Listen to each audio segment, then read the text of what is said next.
జై శ్రీరామ్ అందరికీ నమస్కారం వెల్కమ్ టు న్యూస్ అఖండ నేను మీ కస్తూరి శ్రీధర్ మిత్రులారా మీకందరికి కూడా యోగి ఆదిత్యనాథ్ గారికి సంబంధించినటువంటి ఒక అద్భుతమైన అప్డేట్ అయితే తీసుకొచ్చిన ఈ న్యూస్ మాత్రం చాలా బాగుంటుంది ఓకేనా అసదుద్దీన్ ఓవైసీ ఈయన హైదరాబాద్ ఎంపీగా పనిచేస్తా ఉన్నాడు ఈ అసదుద్దీన్ ఓవైసీ మాట్లాడుతా భారతదేశంలో ముస్లింలు అభద్రతా భావంలో ఉన్నారు అని చెప్పేసి మాట్లాడినాడు నిజంగానే ముస్లింలు భారతదేశంలో అభద్రతా భావంతో ఉండారా యాడైనా సరే నేను ఓపెన్గానే మాట్లాడుతున్నా రంజాన్ టైంలో కావచ్చు లేకపోతే బక్రీద్ టైంలో కావచ్చు ఈ మొహరం చేస్తారు మొహరం టైంలో కావచ్చు ఎక్కడైనా కూడా వాళ్ళు పండగలు చేసుకుంటా ఉంటే వాళ్ళ మీద ఎక్కడైనా కూడా దాడులు జరిగిన దాఖలాలు ఉన్నాయా ఎక్కడైనా ఉంటే చెప్పండి కానీ మొన్న వినాయక చవితి వచ్చింది వినాయక చవితి వస్తే ఈవెన్ మన తెలుగు రాష్ట్రాల్లో కూడా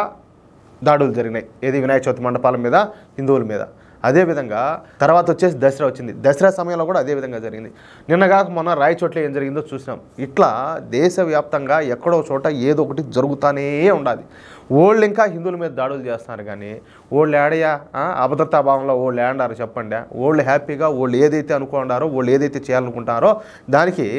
కంకణం కట్టుకొని దాన్ని లక్ష్యంగా పెట్టుకొని వాళ్ళ పని అయితే వాళ్ళు చేసుకుంటూ పోతారు కానీ నిజంగా భారతదేశంలో అభద్రతా భావంలో ఎవరయ్యా ఉండేది అంటే ఖచ్చితంగా హిందువులే అవునా కదా నేను చెప్పేది ఒకసారి ఆలోచించి ఖచ్చితంగా మీ అభిప్రాయాన్ని కామెంట్ రూపంలో తెలియజేయండి ఓకేనా భారతదేశంలో ముస్లింలపైన ఎవరు ఎప్పుడు దాడులు చేస్తారో తెలియడం లేదంట నిజంగానే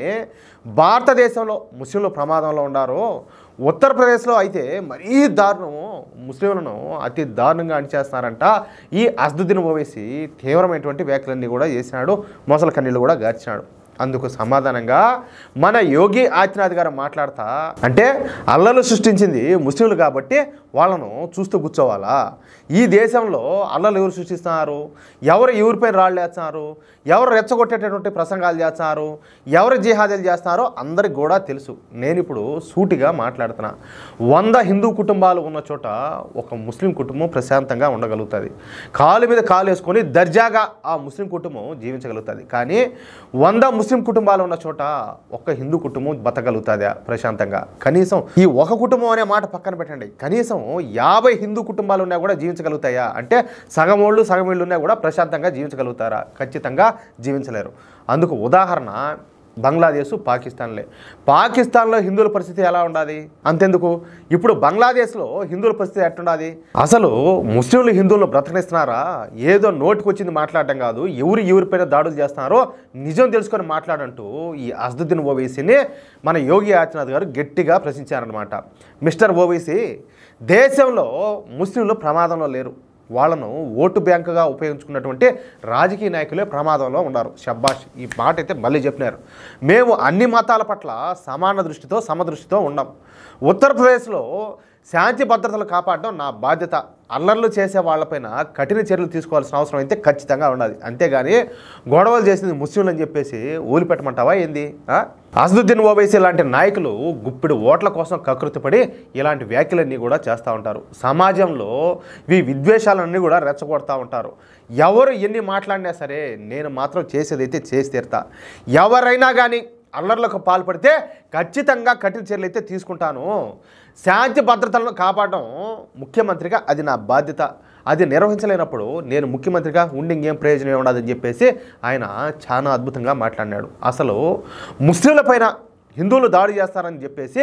ఓవైసీ వ్యాఖ్యలకు ఎక్కడైనా కూడా ఆధారాలు ఉన్నాయా నువ్వు మాట్లాడినావు సరే బాగానే ఉండాలి దానికి ఏడైనా కూడా ఆధారాలు ఉన్నాయా ఆధారాలు ఉంటే చూపించమనండి ఖచ్చితంగా ఉండవు ఆ విషయం ఓవైసీకి కూడా తెలుసు అసలు మన దేశంలోని ముస్లింలు తమ పూర్వీకులు ఎవరో తమ పూర్వీకులు ఏ ధర్మాన్ని అనుసరించారో తెలుసుకుంటే చాలు ఈ ఓవైసీ లాంటి నాయకులు మన దేశంలో అదృశ్యమైపోతారు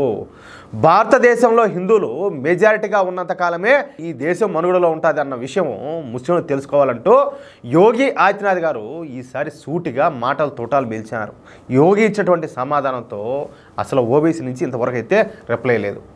అట్లుంటుంది నిజాలు మాట్లాడితే ఏంది స్వామి ఇప్పుడు